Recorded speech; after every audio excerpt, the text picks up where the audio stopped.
Have you ever stopped to think about what makes a life truly profound? I mean, is it always about the big headlines, the major achievements everyone knows about? Or could it be something quieter, something found in just getting through the day, resilience, maybe unexpected moments of change, and just the strength you get from family, from community? Sometimes the deepest insights, the real gems of wisdom, they come from stories you might initially overlook. And today we're doing a deep dive into exactly that kind of life. The really remarkable journey of Ellis Alvin Brown. His story, well, we've pieced it together from some fascinating documents. There's an obituary, a personal life history he actually gave himself at church, marriage licenses, official stuff, and then this really heartfelt memory from one of his grandkids. It paints this picture, this rich tapestry of a life lived through most of the 20th century, full of resilience, quiet strength, and some really surprising turns. It's quite special, isn't it, to get this kind of view? You've got the official obituary, right? That gives us the dates, the milestones, the basic framework. But then there's this personal history from 1980. That's where Ellis himself is talking, his memories, his humor, his way of looking at things. It's unfiltered. It really is like hearing directly from him. And we've checked things against the marriage licenses, too, so we can nail down dates and places. Adds that layer of certainty. And then maybe the most touching part is the grandchild's perspective. It gives you that intimate feeling, that lived experience of his later years, the legacy he left. So all these different pieces, they let us build up a really nuanced, very human picture of Ellis Brown. Right. So our mission today for this deep dive is really to dig into those key moments, those defining things about Ellis Brown's journey, what made his life story so compelling.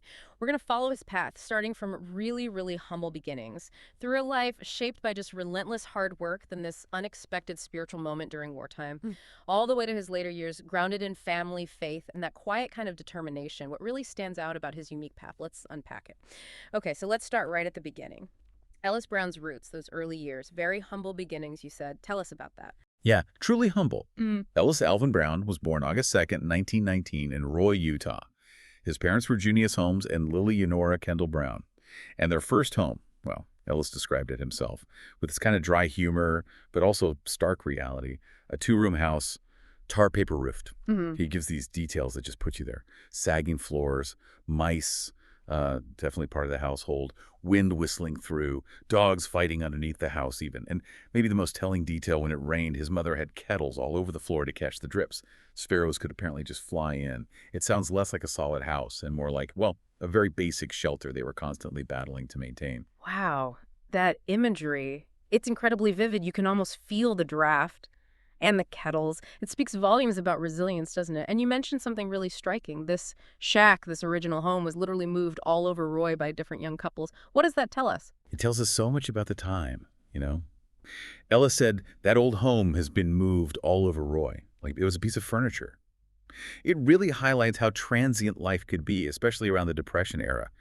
A house wasn't always this permanent, fixed thing. It could be a movable asset, something you shifted as life demanded or as opportunities maybe popped up elsewhere. It's sort of a physical symbol of that adaptable make-do spirit. And it points to community, too, right? People sharing resources, maybe even homes in ways that seem a bit foreign now. It wasn't just scarcity. It bred this incredible resourcefulness. That was the reality for his generation. Okay, so digging deeper into those early years, the economics of the time clearly played a massive role. How did that shape Ellis's upbringing and his view on work? Oh, profoundly. Formal schooling for Ellis was, well, pretty limited. His father had poor health, so the kids were needed to work. So the main subjects taught at home, as Ellis put it, weren't reading and writing in the traditional sense. They were sacrifice, save, and go without for old age, get security around you. That was their curriculum. Learned through hard daily labor. They were often kept out of school specifically to work. He talked about these reciprocal deals they had with the Jacksons. The neighbors you mentioned were well off. Ellis's family would help the Jacksons with haying, thrashing, bringing their own team and wagon. Then the Jacksons would help them in return. It was this vital network. Right, a necessary interdependence. Exactly. And the contrast he paints is stark. The Jacksons always fed good, had a dairy herd, signs of stability. But Ellis's family, no cows, no meat. It gives you this really visceral sense of the economic gap, even within a small community. Self-sufficiency wasn't an abstract idea. It was digging in the dirt, relying on your neighbors just to get by. Work wasn't separate from survival. They were the same thing. So growing up like that, where work was basically everything, how did that frame his perspective on life later on? It became his bedrock philosophy, really. He had this observation, We made our own fun in them days. There was not golfing or hunting in those days. For us, anyway, just work. Hmm. And that wasn't him complaining, just stating a fact. Leisure, as we think of it, time off purely for enjoyment, wasn't really part of the equation for them. Work was the day. And that ingrained work ethic, you see it throughout his whole life, even when he later admitted wanting to change my lifestyle, recognizing the toll it took. It's that idea that your definition of fun, or even just rest, is shaped by its absence, you know? That makes sense. And his views on the economy, you mentioned something about the Depression. Yeah, he had this very direct, practical way of looking at things. He called the Great Depression a Republican Depression. Yeah. Just stated it like that. And then fast forward to 1980, when he's telling his life story, he looks around and says a Democratic Depression is just about upon us. He wasn't talking political theory. He was talking about what he felt, what he saw affecting him and people like him, like his move to a mobile court. It's viewing these big economic shifts through the lens of personal experience, how it hits regular working folks. Very grounded. Okay, so from that really tough start, life began to open up for him personally. Well- Let's talk about his family life starting. Yes, things started shifting when he met Dorothy Louise James. He recalled meeting her around 1936 or 37 at a place called the Berthana. Apparently, a distant relative, Connie Brown, introduced them. They dated for 3 years, which feels like quite a long courtship for that time, right? Suggests a real connection. They got married September 11, 1940, at Fort Douglas, Utah.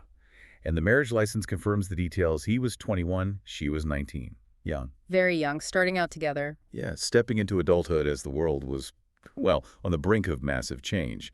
And later, importantly for them, they were sealed in the Salt Lake Temple, which, in their faith, signifies that commitment extending beyond this life, a really deep spiritual bond. And their family grew significantly over the years, didn't it? Creating quite a legacy. Oh, absolutely. Their first child, Lois, arrived in 1942, right in the middle of the war.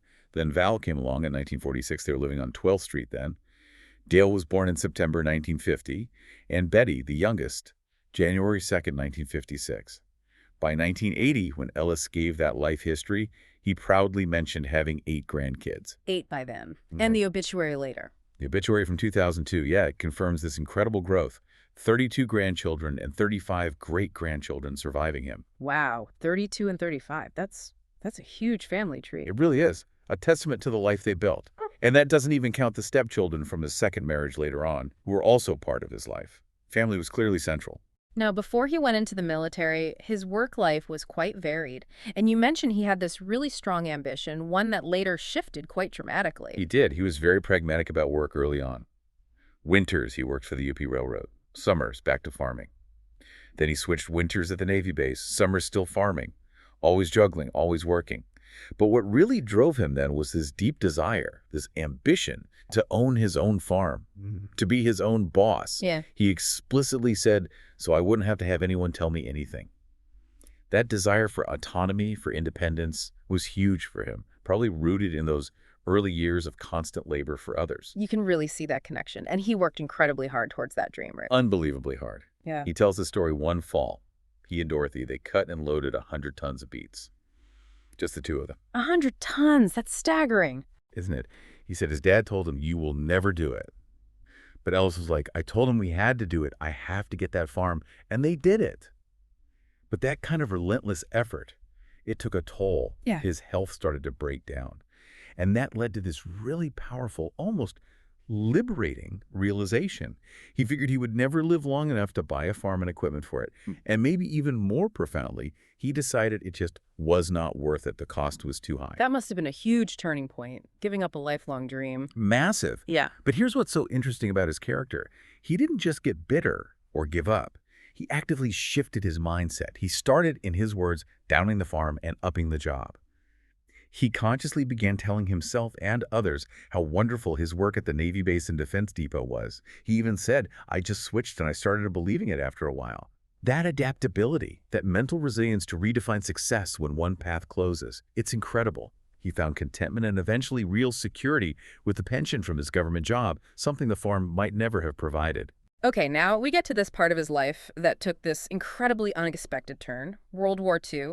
This seems like a major catalyst for change. It absolutely was. Yeah. A complete break from his life before. He entered the Army, trained down in Texas, a world away from Roy, Utah, then shipped overseas. He remembered that journey vividly, 26 days on the water. They even sailed through a typhoon. 26 days at sea? plus a typhoon. Intense. Yeah, talk about feeling vulnerable.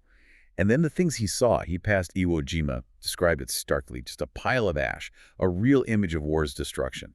And when they got to Okinawa, it had just been flattened by another typhoon right before they arrived. So the environment he was in was just chaos, intense danger, destruction, uncertainty, a far cry from farming beats. But right in the middle of all that turmoil, something profound happened to him personally, didn't it? A real transformation. This is arguably the pivotal moment of his life. And he tells it so simply, yet powerfully. He was 26, standing on the deck of that ship out in the Pacific. He said he just looked at the heavens above and the ocean and the porpoises and the flying fish and so forth, just taking it all in. And in that moment of quiet awe, surrounded by the vastness of nature, he said, it came to me at that time that there really was a supreme being. Wow. Just like that. Just like that. And you have to understand, before this, he openly admitted he thought life was just to live and die and work 7 days a week. That was it. So this wasn't just accepting an idea he'd heard before. This was a fundamental shift, a sudden, powerful awareness of something spiritual, something bigger than the daily grind he'd always known. It's amazing how sometimes clarity comes right out of chaos, Yeah. when your world is shaken up. Absolutely. And wasn't there another detail, something his grandchild recalled about that moment? Yes, and it adds this really personal, touching layer. Some family members apparently heard him say that in that moment, looking out over the water, he saw the image of his mother-in-law smiling. Whether that was a literal vision or just a strong feeling, it connected that huge, abstract spiritual realization to something deeply personal, familial, maybe a sense of peace or comfort or connection. It made the whole experience even more grounded and deeply felt for him. Not just an idea, but an encounter. So this huge revelation out on the ocean, what did that actually mean for him day to day moving forward, especially given he hadn't been active in church before? The change was immediate and profound. Right after that experience, he started trying to get other soldiers to go to prayer meetings with him. He even admitted worrying, what would the folks back home think? They might think I had lost my mind, worried about the social perception of this sudden change. Sure, that makes sense. But then he described this feeling overcoming his doubts. The thought came to me that I knew that I was doing the right thing, and I couldn't help but think that it was just like someone had put their arm around me. A really strong personal confirmation that quieted his fears and solidified his new path. And this was after his wife had tried for years to get him involved. Exactly. He said Dorothy had tried year in and year out to get him to church, but he'd always resisted. Kind of stubbornly, it sounds like. He even joked that regular churchgoers probably thought something wrong with me for not participating. But after that moment on the ship, the resistance just melted away. He said he felt the need. It wasn't external pressure anymore. It was internal, a genuine conversion experience. And there was that story about connecting with another serviceman on the way home. Right, that really highlights the community aspect, finding him almost immediately. On the ship back, he met another LDS serviceman named Gray. Gray recognized him, asked if he was LDS. Ellis said yes. Then Gray asked if he'd been at this conference in Korea, the first LDS conference held there. Ellis confirmed he had been there. He remembered about 120 servicemen attending. And when they sang the hymn, "We Thank Thee, O God, for a Prophet," Ellis recalled very emotionally, I don't think there was a dry eye in the whole place. Wow. Sharing that kind of experience must have been powerful. Absolutely. It cemented that his personal awakening wasn't just solitary. It immediately connected him to a community of shared faith, even in the middle of nowhere. It marked the start of a lifelong commitment. So coming home after the war, his life really became centered around that faith and the community that came with it. Completely. It became a defining feature. He went back to his job at the Navy base and Defense Depot. But his engagement with the church was totally different. And despite feeling, in his own humble way, not qualified for leadership, he really threw himself into serving in his local congregation, his ward. He served as Elders Quorum President, leading the adult men.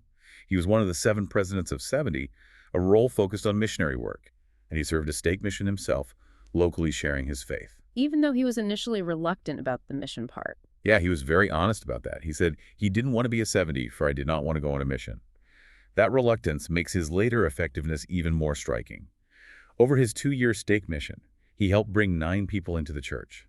But listen to how he explained that success, not through his own skill, but because the people would befriend our contacts, take them in, and tell them that this was the best life. So it was a community aspect, the lived example. Exactly. Very humble, very focused on genuine connection. He also served 5 years as ward clerk. handling records. And he added this sweet detail. His wife would do the typing for me because he didn't type. A real partnership and service, too. Definitely. It shows how faith became something they did together. And beyond those official roles, there were these moments of deep connection, community support, even unexpected blessings that seemed tied to his faith journey. Oh, absolutely. There's that story about his old cow dying after falling in a ditch. Initially, a big setback, right? There she was with her feet straight up in the air, and I said, oh no, a loss. But because the cow died, he didn't buy another one right away. And that freed up the means and maybe the mental space for him to finally get a knee operation he badly needed. Ah, the blessing in disguise. Precisely. Finding the good in a bad situation. A very pragmatic kind of faith. Then there was that time he was seriously ill, recovering from a kidney operation when he was only 32. Almost died. And while he was in the hospital, he got so many get-well cards from the people of the ward that he just lay there crying for joy. Tears of joy from get-well cards. That's powerful. It clearly meant the world to him, feeling that love and support from his community in such a vulnerable moment. And the support wasn't just cards. When he got home that spring, still weak, he looked out and saw his church leaders and neighbors, Bishop Alvin Anderson, Merlin Green, Doug Jones, Bishop Ronald Schultz, arriving with tractors and forks. Wow, not just words, but action. Real, tangible help. They spread the manure on his fields. Bishop Anderson plowed the field for me. Ellis said he never forgot that. Called them good neighbors, good troopers. It was that farming community, that church community, showing up in a physical, undeniable way when he needed it most. He also seemed to carry memories of key people from his younger days, figures who perhaps shaped his understanding of integrity and community. He did. He spoke very highly of Glenn Jackson, the neighbor. Called him a very honest man, fair and square in all his dealings. Sounds like a real role model. Yeah. And Glenn used to give young Ellis rides to town on his milk truck, back when Ellis's family had no car. Sometimes Ellis rode on the milk cans in the back. Huh. A classic image of rural life. Isn't it? Just speaks volumes about resourcefulness and neighborly kindness. He also remembered Elta, his very first Sunday school teacher, and he acknowledged his own hit-and-miss attendance back then, getting there by horse and buggy. It shows how his later deep devotion wasn't just carrying on a childhood habit. It was a conscious choice, a real transformation from those early days. Moving into his later years, Ellis continued to embody those core values. And after Dorothy passed away, he found love again, right? Yes, after Dorothy passed in 1983, which must have been an immense loss, he did remarry. On February 4th, 1984, he married Lola Gibson Mybos in Ogden. It shows that capacity for connection continued late into his life. Sadly, Lola actually passed away just a few months before Ellis did in June 2002, so he experienced that profound grief twice. That's tough. And his family, especially his grandchild, gives us these wonderful glimpses into his personality later in life, things that really connect back to his whole story. They really do. The grandchild described him as one of the hardest workers I've ever met. That core trait never left him. Even in his 80s, up early, walking on the treadmill, discipline. And his little farm, it wasn't the big dream anymore, but it kept him connected. His old black quarter horse, shady lady, a barn, and a couple of cats, that was his connection to the land, animals. Still a farmer at heart. Totally. And he apparently often said he felt born in the wrong generation. Loved that old-time Western life, cowboy poetry, camping, yodeling, even simple things like ice cream. It suggests this deep affinity for a simpler, maybe more rugged way of life. And his personality. Quiet. Described as quiet and humble, maybe seeming serious on the surface. But the grandchild added this wonderful detail. He'd crack an unexpected joke that would make everyone laugh. The hidden sense of humor. Exactly. Shows that warmth underneath. He was also remembered for always doing his home teaching, consistently serving others in the church community. And significantly, he hated when anyone in his family didn't get along. Family harmony was deeply important to him, especially with such a large, sprawling family. So as we wrap up this deep dive into Ellis Brennan's life, what's the lasting impression? What does it all mean for us? Well, there's that incredibly poignant final memory from his grandchild. The night before he passed, feeling it was the last time. And his very last words to them were simple, direct, powerful. Always stay close to the church. Says it all, really. It really does. It underscores just how central that faith, born on that ship deck years before, became to his entire being, his final wisdom, his core message. And looking back at that huge family, 32 grandchildren, 35 great-grandchildren, plus all the children and stepchildren, his impact was immense, wasn't it? Even if lived quietly. Immense. A life deeply rooted in family, faith, community. maybe a quiet giant in a way. His influence spread through generations. And connecting it all, Ellis Brown's life, I think, reminds us that real richness, a truly profound life, isn't always about the loud stuff, the big headlines or fortunes. Often it's built in the quiet commitment. To work, yes, but also to family, to faith, to community. And it shows how growth, real transformation, can happen anywhere, even on a ship in the middle of a war. His story just highlights that every single life, if you look closely, holds these deep insights about resilience, adaptation, and finding meaning. So what stands out most to you as you listen to Ellis Brown's journey? His story really is proof that every life, examined with care, offers these profound moments, these unforgettable lessons. We really hope this deep dive into Ellis Brown's life has given you some memorable nuggets, maybe some inspiration to look for the depth in the stories all around you, the quiet histories that make us who we are. Thanks so much for joining us for this deep dive.